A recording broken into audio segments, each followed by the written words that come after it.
Hello world historians, welcome to Module 2, and today I'm going to shed some reflections on what Robert Strayer calls the second wave civilizations, what we might call classical civilizations. And I wanted to start with China today because this is a civilization over 4,000 years old, and it's the one example of these second wave civilizations that's still with us in the world today. Again, like Mesopotamia, this is a river valley civilization, something that grew up around both the Yangtze and the Yellow Rivers, which provided the basis for rice agriculture. But I think as well, if you look at the current state of the world news, there's a lot of preoccupation with the rise of China today as a major world power, and of course, China was once a major world empire. In fact, the dominant world empire referred to itself as the Middle Kingdom with some justification. And I think China is the best illustration of how we view the past through the lens of the present, but it also shows the recurrent cycles of history. What was once a great empire is now being restored. And I think this is reflected in the fact that world history students show a great deal of interest in China, both historically but also in terms of what China represents today.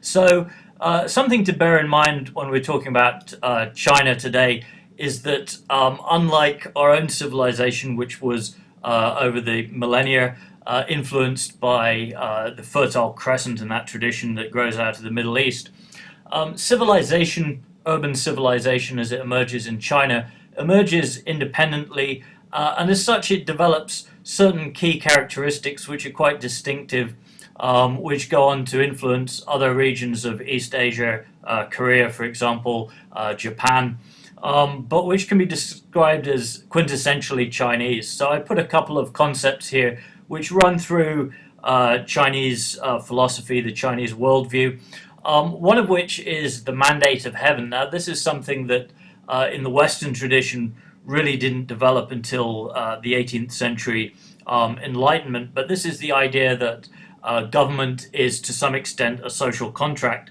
So the Chinese, although their emperors were in many ways absolute, rulers, wielders of power, they also had this idea of the mandate of heaven, which is that the ruler is somewhat like a parental figure, that the ruler must govern in accordance with the balance of the universe, and a ruler who violates this idea of the mandate of heaven violates the trust between not just himself and his people, but between the whole cosmic order.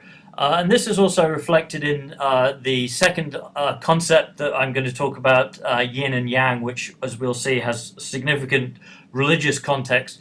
But yin and yang is the idea of a kind of cosmic male and female, light and darkness, kind of complementary balance between opposites. And this runs all the way through Chinese everyday life, this idea of yin and yang, that you find this emphasis on balance in, for example, Chinese medicine or Chinese cookery. So, for example, when you have a traditional Chinese recipe, the emphasis, now this is probably not what you would find at P.F. Chang, but the emphasis was always traditionally on balancing the yin and the yang of the different ingredients.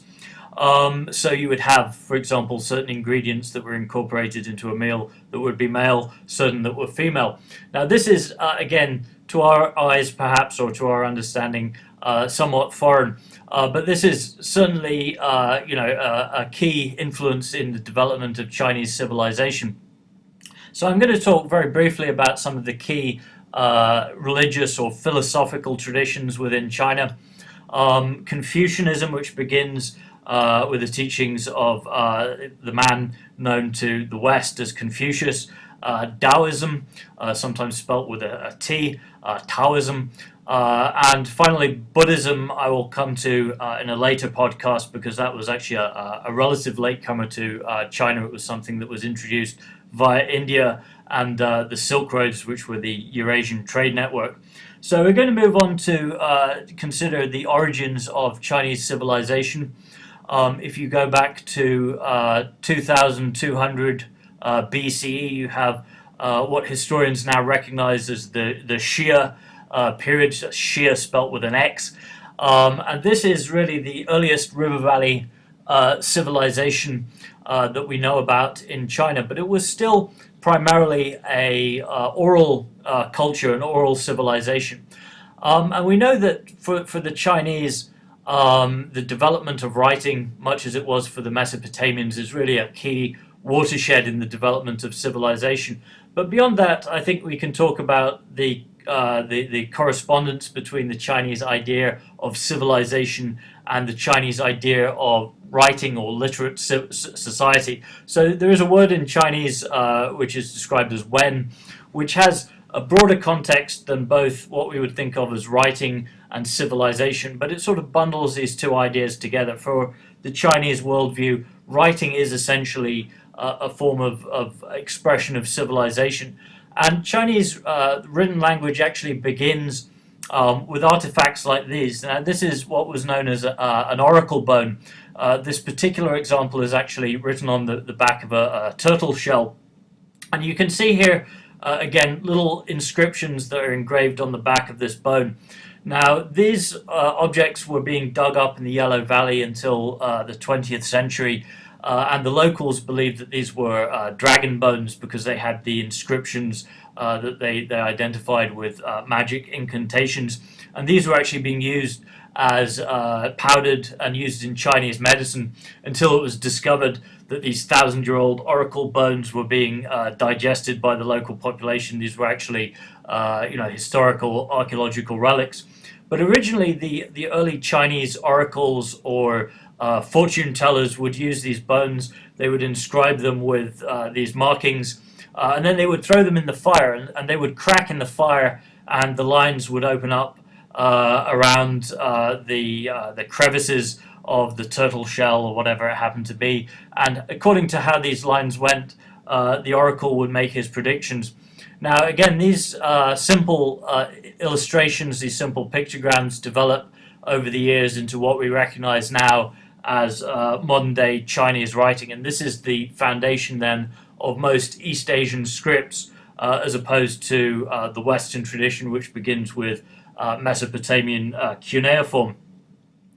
I'm going to talk just briefly about Confucius, because this is a guy who really shapes our understanding of Chinese civilization, who really put into words many of the key concepts that we associate with this Asian civilization, this emphasis on moral order, on hierarchy, on ethical rule. And Confucius is someone who has been hugely influential in shaping Chinese civilization. It's very difficult to overemphasize that influence. But at the same time, we also have to recognize that historically, periodically, Confucianism, which is really more of a philosophical system than what we would think of as a religion, has been very controversial and has been suppressed at various points in Chinese history, most recently by the communists, but earlier on by the first dynasty that united China under the Qin dynasty, which is where the word China comes from. So Confucius believed that there were 5 basic human relationships that structured the way that we interact with each other. These 5 relationships were the relationship between ruler and ruled, and again this was shaped by the idea of the mandate of heaven. And Confucius himself was a government minister, a civil servant. The second of these relationships, these ideal relationships, was between parent and child, father and son, mother and daughter. The third was between husband and wife. And the fourth was between older sibling and younger sibling. And the only one of these relationships that Confucius believed were relationships between equals were the relationship between friends. And so in the Confucian system, there's a great deal of emphasis on friendship, the development of a kind of civil society, a balanced, harmonious society. And so in many ways, Confucius was concerned with creating a kind of moral order, creating practical guidelines on how to live a good life. And this is essentially what his book, The Analects, that was compiled after his death, remains today, a sort of practical self-help guide to navigate through society. But there was also a revolutionary aspect to Confucius's ideas, which is again the idea that the mandate of heaven runs through all of these relationships. And so for certain rulers, emperors, particularly in Chinese dynastic history, this has been seen as a challenging, perhaps even dangerous idea, because what if your basis of power grows out of the barrel of a gun? What if you're a military strongman? You're seen as violating this balance. And so over various periods of history, most recently in the 1960s, when China experienced what was known as the Cultural Revolution under Mao Zedong, Confucianism was actually discouraged, in some cases actually persecuted. Now I'm going to come to the second major tradition in Chinese philosophy, and again this is a figure who was alive during this same period, Lao Tzu, the founding figure of Taoism. And Strayer quotes the idea that Confucius roams within society, Lao Tzu roams beyond. And in this case, Lao Tzu is literally roaming beyond society. In this traditional depiction, he's shown literally going from town to town on the back of a water buffalo and begging for his support.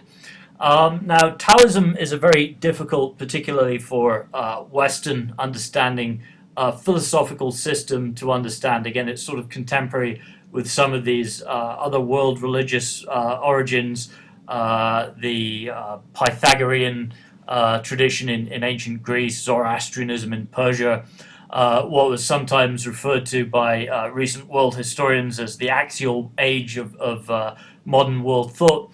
But Lao Tzu's ideas were again written down, codified in a book referred to as the Tao Te Ching. But Taoism, in some ways, not to be too sort of reductionist or too flip, could be described in some ways as similar to the idea that we find in Star Wars of the Force, the idea that there is an impersonal but mystical life force which permeates all things. And so for the Taoist, the word Taoism refers to Tao, or the way. The purpose of life is to live in harmony with nature, and in some ways to go against the idea of struggle, of conflict with nature. In some ways it's a contrast to Confucianism. It's a sort of nature versus society conflict. But the old traditional Chinese, sort of depiction was that, the Chinese philosopher would rise, have his cup of tea in the morning, would go to work, would follow the Confucian precepts of how to interact within society. But in his leisure time, he would follow the Taoist tradition of meditation, of mysticism, of, engaging with nature. And this was a tradition that opened up the more mystical corridors of Buddhism when that cultural import was introduced via the Silk Road. So you have in this idea of Taoism a complementary opposite to Confucianism, an emphasis on nature versus the more practical emphasis of Confucianism on society. So although they might seem contradictory to us, from the Chinese point of view, remembering this idea of yin and yang, light and darkness, these are seen as complementary opposites. So I will return to China in my next podcast, but I wanted to go back to this idea of light and dark, of the distinctive origins of Chinese civilization. And these are themes that Strayer develops in the book and that we'll return to later on in this class. Okay, thanks very much.